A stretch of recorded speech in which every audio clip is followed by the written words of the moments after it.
दोस्तों, मेरा नाम है धीरेंद्र। आज हम 80C डिडक्शन इन इनकम टैक्स एक्ट उसके बारे में आज हम पूरा डिस्कशन करेंगे। आप अगर वीडियो को ढंग से देखोगे तो आपको इस डिडक्शन के बारे में दोबारा समझने की ज़रूरत नहीं पड़ेगी। बस आपको इस वीडियो को एंड तक देखना है और आपको बहुत अच्छे समझ में आ जाएगा कि बेसिकली डिडक्शन होती क्या है। तो बिना कोई देरी के चलिए शुरू करते हैं। देखिए 80C गवर्नमेंट ने ना कई सारी डिडक्शन बना रखी है, 80C से लेकर 80U तक, ठीक है। उसमें सबसे पहले डिडक्शन 80C है। ये डिडक्शन बेसिकली इन्वेस्टमेंट के ऊपर है। कुछ जगह पे गवर्नमेंट ने कह रखा है कि अगर आप पैसा अपने इनकम का इन्वेस्ट करते हो कुछ ऐसी जगह पे, तो आपको टैक्स में छूट मिल जाएगी। कैसे? फॉर एग्ज़ाम्पल आपकी ग्रॉस टोटल इनकम आई। ग्रॉस टोटल इनकम क्या होती है? 5 हेड से जो इनकम आती है ना, हाउस प्रॉपर्टी, सैलरी, ठीक है, अदर सोर्सेस हो गया, कई 5 हेड से, हमारे 5 हेड से जब आपकी इनकम प्लस कर दूंगा तो ग्रॉस टोटल इनकम आ जाती है। उसमें से फिर आपको डिडक्शन मिल जाती है, फिर टोटल इनकम आती है, फिर टैक्स कैलकुलेट होता है।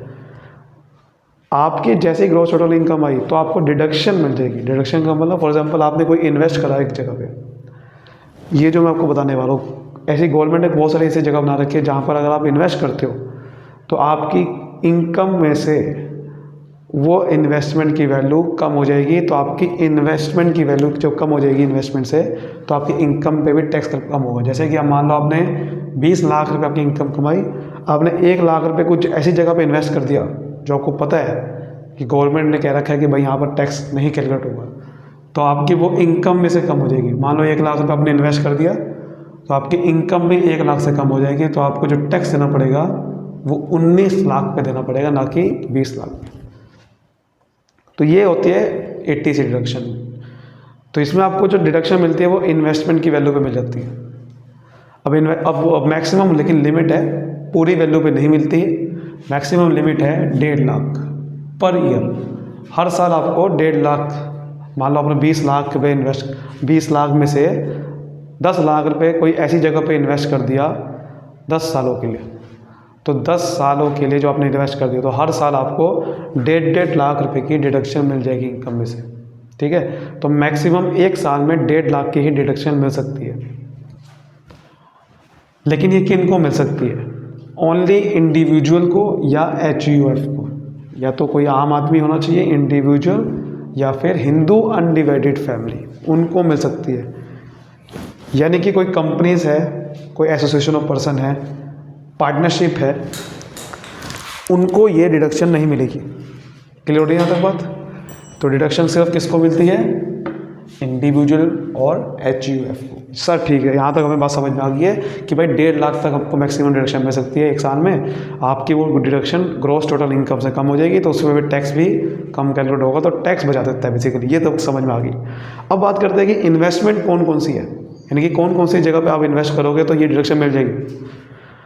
तो ये कुछ इन्वेस्टमेंट का नाम है। इन जगह पे अगर आप इन्वेस्ट करते हो तो आपको डिडक्शन मिल जाएगी आपकी ग्रॉस टोटल इनकम से, ठीक है। तो आप देखिए, नाम देखिए कौन कौन से। पहला, प्रोविडेंट फंड। प्रोविडेंट फंड, जी हाँ, जब आप कंपनी में जाते हो तो सैलरी जो आपको मिलती है उसका प्रोविडेंट फंड कटता है, जो फ्यूचर के बेनिफिट होता है आपके लिए। एक जगह पैसा इकट्ठा होता रहेगा, बाद में जाके आपको मिल जाएगा इंटरेस्ट समेत, बढ़ के मिलेगा। तो प्रोविडेंट फंड बेसिकली आपको सेविंग करवाता है। कई सारे होते हैं, एम्प्लॉयज़ प्रोविडेंट फंड है, पब्लिक प्रोविडेंट फंड है, जैसे कि एम्प्लॉयर कंट्रीब्यूट करता है, एम्प्लॉय भी करता है। जितना भी आपने पैसा प्रोविडेंट फंड में लगाया, आप उसकी डिडक्शन ले सकते हो अपनी इनकम में से। इसलिए प्रोविडेंट फंड अगर आप करते हो तो आपका टैक्स बच जाएगा, ये बेनिफिट हो जाएगा। मान लो आपने 1 लाख रुपये का प्रोविडेंट फंड इन्वेस्ट कर दिया था, अपनी सैलरी का हिस्सा 1 लाख रुपये पे प्रोविडेंट फंड में लगा देता, तो 1 लाख रुपये पे भी आपकी इनकम कम हो जाएगी, टैक्स नहीं लगेगा फिर 1 लाख पे। ये है benefit. In life insurance premium, जो भी आप प्रीमियम पे कर रहे हो वो लाइफ इंश्योरेंस के लिए कर रहे हो, है ना, तो प्रीमियम पे भी डिडक्शन नहीं लगेगा, क्योंकि प्रीमियम एक इन्वेस्टमेंट होता है।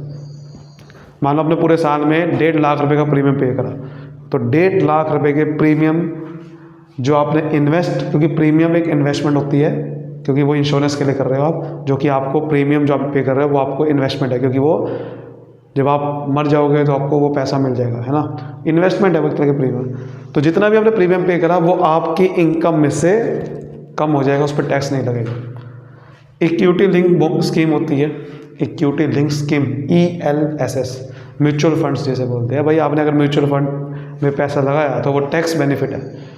आप पूरे साल में अगर 2-3 लाख में म्यूचुअल फंड में लगा रहे हो या लमसम लगा दिया तो आपको हर साल 1.5 लाख रुपए की डिडक्शन मिलती रहेगी। टेंशन को लेने की बात नहीं है, टैक्स बचेगा आपका। तो म्यूचुअल फंड में पैसा अगर लगाते हो तो बेनिफिट है टैक्स का। या फिर कोई अगर मान लो होम लोन आपने दिया था, उसका प्रिंसिपल अमाउंट पे कर रहे हो, लिखा ना payment made towards the principal sum of home loan. Home loan में लो लिया तो उसमें एक अमाउंट होती है प्रिंसिपल, एक होती है इंटरेस्ट वाली। प्रिंसिपल में इंटरेस्ट नहीं होता। मान लो आपने 10 लाख का होम लोन लिया, 10 लाख में हर साल आपकी 1-1 लाख रुपए किस्त आती है। इंटरेस्ट को अलग कर दिया, मान लो 1 लाख रुपये तो किस्त है बिना इंटरेस्ट के, 10,000 रुपये इंटरेस्ट है। तो जो प्रिंसिपल पे कर रहे हो ना वो आप माइनस कर सकते हो अपनी इनकम में से, ये कह रहे हैं। ठीक है। नेशनल पेंशन स्कीम, ये गवर्नमेंट ने बना रखी है, NPS पेंशन के लिए है कि आप अपना पैसा यहाँ पे इन्वेस्ट करते रहोगे तो भैया वो पेंशन बाद में आपको मिलती रहेगी जब आप रिटायर हो जाओगे। जितना आपने यहाँ पैसा लगाओगे वो सब टैक्स डिडक्शन है, वो मिल जाएगा आपको उसका। नेशनल सेविंग सर्टिफिकेट NSC, ये भी एक सेविंग स्कीम है गवर्नमेंट की तरफ से। यहाँ पर बल्कि आप कम पैसों से इन्वेस्टमेंट स्टार्ट कर सकते हो, ये बेनिफिट है ज़्यादा इसके अंदर। कम पैसों से बहुत कर सकते हो आप इसमें investment start. Senior citizen saving scheme भी बिल्कुल ऐसे ही होता है। ये सीनियर सिटीजन के लिए होता है बेसिकली, जो 60 साल से ऊपर हो चुके हैं वो इसमें पैसा सेव कर सकते हैं ताकि वो बाद में उनको बेनिफिट मिलता रहे। Unit linked insurance plans, basically ये इंश्योरेंस प्लान्स ये एक तरह का होता है। इसमें आपको इन्वेस्टमेंट का भी बेनिफिट मिलता है, आपका पैसा बढ़ भी जाता है, आपका पैसा इन्वेस्ट भी हो जाएगा अलग अलग शेयर्स में भी, डिवेंचर्स में भी, और इंश्योरेंस का भी काम करेगा। तो ये दोनों काम करता है। आपका इंश्योरेंस काम भी करेगा कि अगर आप मान लो आपको कुछ हो गया तो आपको पैसा भी मिल जाएगा और आपका पैसा बढ़ भी जाएगा, दोनों काम कर रहा है। फिक्स डिपॉजिट में भी आपको ये बेनिफिट होता है। आप जितने की FD कराओगे वो बेनिफिट है, वो FD आपकी इनकम में से डिडक्शन मिल जाएगी आपको FD की। सुकन्या समृद्धि योजना गवर्नमेंट ने बना रखी है गर्ल चाइल्ड के लिए। मान लो कोई अगर वो बेटी बचाओ बेटी पढ़ाओ, उसके लिए बनाई थी ये स्कीम कि अगर बेटी को पढ़ाना है, आपके पैसे नहीं है, तो इस सुकन्या समृद्धि योजना में आप अपना पैसा लगाते जाओगे तो बेटी को पढ़ाने के लिए जो पैसा चाहिए वो यहाँ से मिल जाएगा आपको। लेकिन जो पैसा इसमें लगाओगे वो आपका टैक्स डिडक्शन मिल जाएगी, ये बेनिफिट है आपको। अगर आपको रजिस्ट्रेशन चार्जेस, मान लो कोई आपने प्रॉपर्टी खरीद रहे हो, होम खरीद रहे हो, तो उसमें रजिस्ट्रेशन चार्जेस देना पड़ते हैं, है ना। स्टैंप ड्यूटी देनी पड़ती है, तो वो ड्यूटी स्टैंप दे रहे हो, रजिस्ट्रेशन चार्ज दे रहे हो, वो भी आपका पूरे की पूरी तरह से 80C में टैक्स डिडक्शन मिल जाएगा। इंफ्रास्ट्रक्चर बॉन्ड्स में पैसा लगा रहे हो, जो इंफ्रास्ट्रक्चर कंपनी में आप इंफ्रास्ट्रक्चर बॉन्ड में पैसा लगा रहे हो ना, इन्वेस्ट कर रहे हो इंफ्रास्ट्रक्चर बॉन्ड में, कौन सी कंपनी में, इंफ्रास्ट्रक्चर वाली कंपनीज में, वहाँ पर भी आपको टैक्स डिडक्शन मिल जाता है क्योंकि ये पैसा इंफ्रास्ट्रक्चर में जाएगा। ये देखो ध्यान से आप, गवर्नमेंट ने ये सिर्फ इन्हीं इन्वेस्टमेंट में कह रखा है डिडक्शन मिलेगी, क्योंकि ये कहीं ना कहीं लोगों की भलाई के लिए इन्वेस्टमेंट है। प्रोविडेंट फंड में आप इन्वेस्ट करो तो अपनी भलाई के लिए कर रहे हो, क्योंकि इससे आपका पैसा बढ़ के मिलेगा, इससे आपकी सेविंग की आदत स्टार्ट हो जाएगी।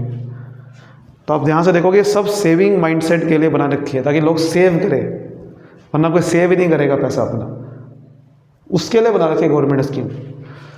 इंफ्रास्ट्रक्चर में लोग पैसा लगाए उसके लिए बना रखी है scheme. NABARD rural bank, national agriculture bank for agriculture rural development, ये भी नाबार्ड ताकि एग्रीकल्चर को डेवलप करे।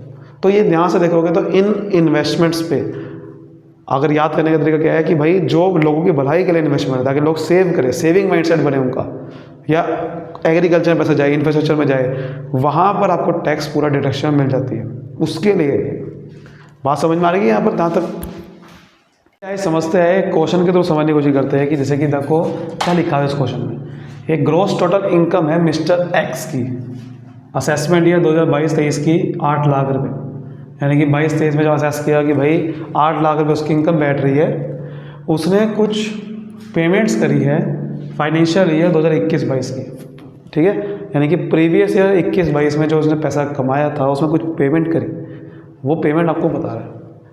उसने PPF ठीक है ना। पब्लिक प्रोविडेंट फंड में कुछ 1,10,000 रुपये इन्वेस्ट कंट्रीब्यूशन करा वहाँ पर अपना।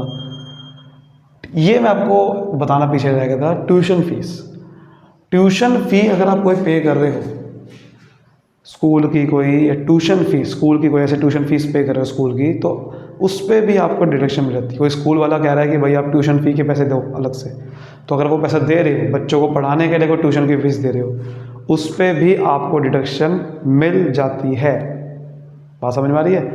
ट्यूशन फ़ी पे ध्यान रखना, डिडक्शन मिल जाती है। ध्यान समझना कि ट्यूशन फ़ी वो किसी स्कूल को ले दी है, ऐसे नहीं कि हमने कोई ट्यूशन फ़ी दे रहे हो अपनी कोचिंग के लिए तो आप कहोगे भाई वहाँ भी मुझे डिडक्शन चाहिए। नहीं, कोई आपने कोई स्कूल में रजिस्टर कर, स्कूल में आपका एडमिशन हुआ बच्चों का, और या कोई यूनिवर्सिटी में हो, तो वो जो फ़ीस जमा करने के, जब आपने एडमिशन के टाइम पे ही वो ट्यूशन फ़ी अलग ले लेते हैं। कई बार वो कहते हैं कि भैया आप एडमिशन के टाइम पे स्कूल की फ़ीस अलग है, ट्यूशन की फ़ी आप एक अलग दे दो साथ में। तो वो ट्यूशन फ़ी की बात करें जो स्कूल वाले लेते हैं। बहुत सारे स्कूल नहीं लेते, लेकिन ज़्यादा दिल्ली में होता ही। तो आप ध्यान से देखोगे तो दिल्ली में एक ट्यूशन फ़ी दे दी एपीजे स्कूल में एजुकेशन करवाने के लिए क्लास 11 में 45,000 रुपये की।